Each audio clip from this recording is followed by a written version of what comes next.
And here we go, second Sonic level in the game, Metal Harbor! Might be my favorite level in the game, another one I played the Versus mode on in the original Sonic Adventure 2 battle on the GameCube, almost ad nauseum, dare I say. Love the level, love the music, love the general atmosphere of everything going on right here. And again, this is another level that, I don't know, the muscle memory just kind of kicks in because I played it so freaking much. I say that and then I'm gonna royally screw up, that's just kind of how this works, but at least for, like I said, these early levels, I'm pretty familiar with them, having, even though I have not played them, you know, in a super recently, but just kind of all comes back to me. I would neglected to mention right there the golden Beetle enemy. There's one of those in each stage, and you get beaucoup points for hitting them, so make sure you get it. And here we go, because there's no overworld in SA2, we get the upgrades within the levels themselves, this one being the Light Shoes.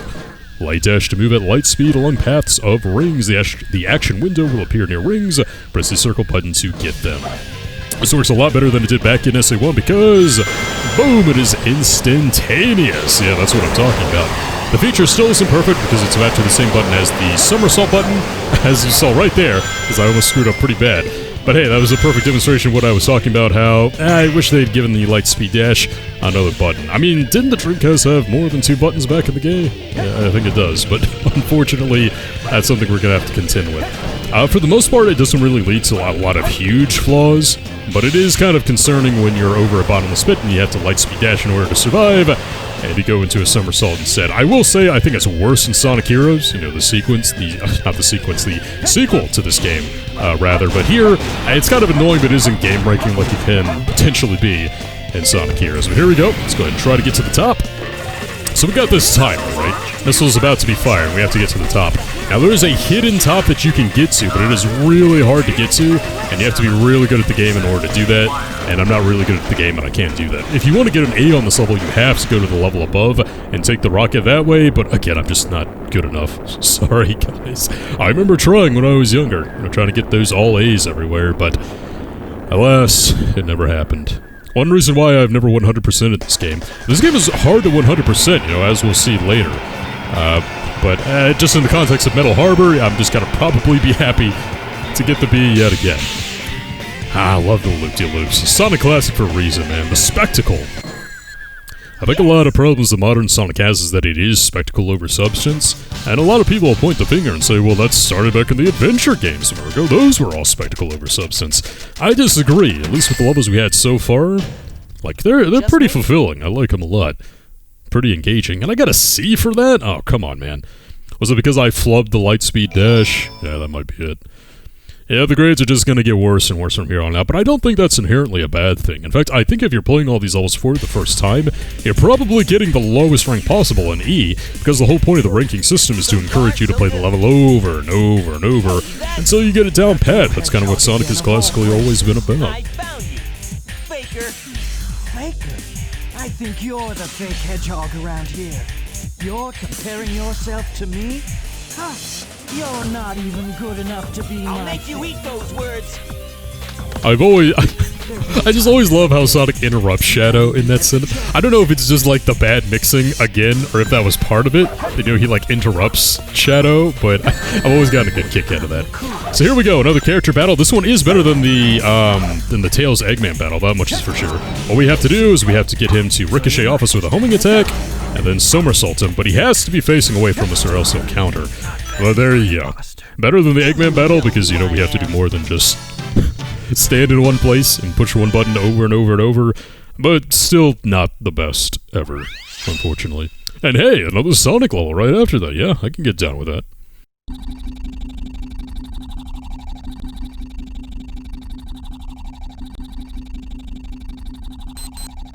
Shadow, what are you doing? Hurry and get back here right now before the island blows up with you on it! Blows up?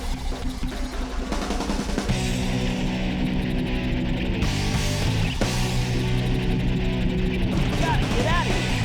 Find Amy and Tails right away. And here we go, another level in the game that might be my absolute favorite in the game, coming right off of Metal Harbor. Oh man, this music just gets me pumped every single time, I gotta tell you. And so, I would like to take a moment to talk about, you know, why I think the Sonic levels in this game are just flat better than they were in the first game. For the most part, I think a common criticism of the Sonic levels here in SA2 is that, you know, they're a bit too linear, they're a bit too automatic. There's not a whole lot of alternate pathways you can actually take. So, I mean, I guess that technically is true. The Sonic levels in SA2 are much more geared towards that in-your-face, high-speed thrill type of thing, that's for sure. And what comes along with that is not necessarily what I would call more automated segments, but it is more of a straight line, and there aren't many alternate paths, that much is for sure, I'll acknowledge that. But I feel like the Sonic stages in this game are still much more geared towards the reflexes and moves that you can pull off within kind of the singular pathway that you have to deal with, and how well you can execute that path through repetition and just knowledge of the stage. And yeah, the loss of alternate pathways is, a little bit unfortunate, but I will say I don't think SA2 is lacking in those completely. If you play some of the later Sonic stages, the ones when we get to space, if you know what I'm talking about, yeah, those tend to have a lot more alternate pathways where you can optimize a route. The earlier stages don't have that as much, like the classic 2D games would have, but again, I think the thrill of going really fast and having to react so quickly, and knowing all the obstacles on the way to the goal ring is kind of enough of a supplement for that. I feel like it's a good replacement, dare I say, a superior replacement that I personally enjoy more. And also, I just think the stages in general are a bit better, I just find how they're all themed and where you go and how they look and how they're executed, and just how they present themselves in general with music and all to be better than what SA1 actually had. And keep in mind that this is just for Sonic as well. I think when it comes to the other characters, well, it really isn't a competition because, I don't know, people tend to forget this, but back in SA1, it really was the Sonic show. I mean, the other characters were playable, but what they had to offer was just a fraction of what Sonic had, especially from a content perspective, and I never know how to get that balloon. To this day, I don't know how to get that balloon. I wondered how to get that when I was a little kid, and I still don't know. I don't know, maybe I should look it up at some point, but I guess bottom line is that I think the Sonic and Shadow stages are indeed better. I think they're executed better, and I definitely enjoy them better. And that's just me saying that with the full knowledge that, yeah, I'm biased. I played SA2 before I played SA1, but yeah, that's just how I think. Although I tend to always screw up here at the very end. If I hit the swing, there we go, yeah. We don't have to worry about the forest collapsing around us. As you can see, the 8-minute time limit is a trivial joke there. It's worth absolutely nothing at all, not a challenge at all. Even in the alternate ways you can play this. Oh, there's an A! Now I can get an E on every other stage and die happily throughout this playthrough. But even when you play the stage again with a quote-unquote harder time limit, it's still pretty trivial. So, again, I'm coming at this from someone who's just played this game many times since I was little, so... if you're playing it brand new, you don't know the stage that well, you still don't know the controls all that well, because we're only 30 minutes into this game, maybe you would have a bit more of a problem, I don't know.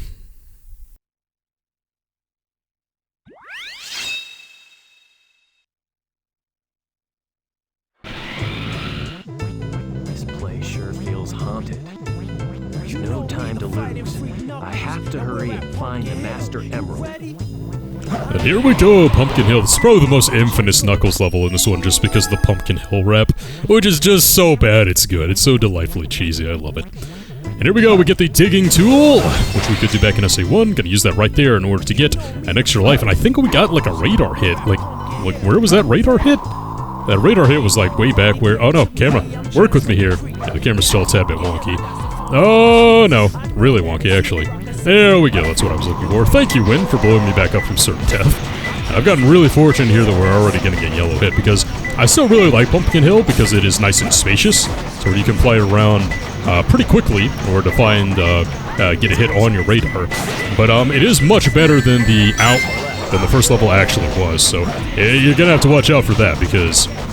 Whereas the first level was very contained, you pretty much only had two main sections where you had to wander around and hope to get a hit somewhere. For this one, it is a whole lot bigger, that much is for sure. And when I say bigger, I mean it has multiple levels that we're going to take, these rockets in order to get to and hopefully get a hit that way. Later Knuckles levels, I think, would, shall we say, not play to the game's strength by having levels that are far more cramped and claustrophobic. I think the treasure hunting... Oh, pumpkins who don't get along. Well, I didn't really want to get a hint right there, but I guess I'm gonna get one anyway. Pumpkins who don't get along. Oh, is it these guys down here? They seem to be getting along just fine to me, but... Oh, I got another hint I didn't really want to get. But I think it's right here. I mean, now that we can dig, yeah, they may be right underneath. If I hadn't gotten any more hints, I probably would have gotten a perfect on that one, but unfortunately, while I was digging, I triggered a couple hints that I didn't want to get. Again, at the end of the day, I'm not too worried about the ranks. It's funny because I said that all through Bayonetta, and I always complained when I wouldn't get a good rank, but I'm trying to not focus on it too much for this one. Okay, so it doesn't seem to be anything up here, like we're kind of on the upper level. Let's try down here. I think this is one where I didn't pass by all that much. Well, I'm still not getting anything. I'm hoping I won't have to do too much cutting when it comes to the Knuckles levels, and, I won't get hopelessly lost that way, but let's go ahead and get another hint. And the third hint practically just tells you where it is if you know the makeup of the stage. Suffering from a stuffed nose. Okay, so that tells me it's probably going to be in the nose of a pumpkin that's carved into some of these structures somewhere. So let's see if I can get higher up again. Okay, didn't get a hit the entire time we were on that pillar, and I don't think there's one around here either, so the last one is the structure right here. So let's see what I can find. Gonna make the whole rounds around here. Stuffed nose, that's what I thought. It might be like on something like this. Yeah, it's gonna be in this guy's nose. Haha. This is kind of a tricky one because, it's apart from everything, but gonna go ahead and nab it. That went pretty smoothly. To be honest, guys, I was expecting that to be a bit more rough, but hey, there we go. Got very fortunate. Although that's gonna be the last Knuckles one that I feel like I can execute pretty well. Hey, look at that. This is perfect. Why am I getting an A on the second stage for each character? I mean, I kind of expected, just gonna humble brag here. I thought I was good enough to get an A on, like, the first stage with all the characters, and here I am doing it on the second one. Oh, but here we go. I love this cutscene. Citizens of Earth, lend me your ears and listen to me very carefully. My name is Dr. Eggman, the world's greatest scientist, and soon to be the world's greatest ruler. Now witness the beginning of the greatest empire of all time.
Yeah, I don't think the stakes have ever kind of felt this legitimate and this high in a Sonic game.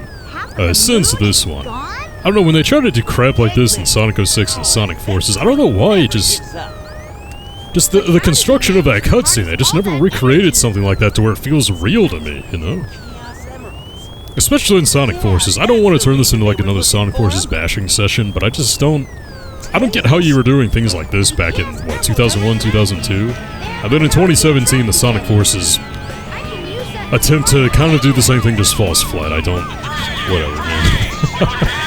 I'll get to Sonic Forces when I get to Sonic Forces.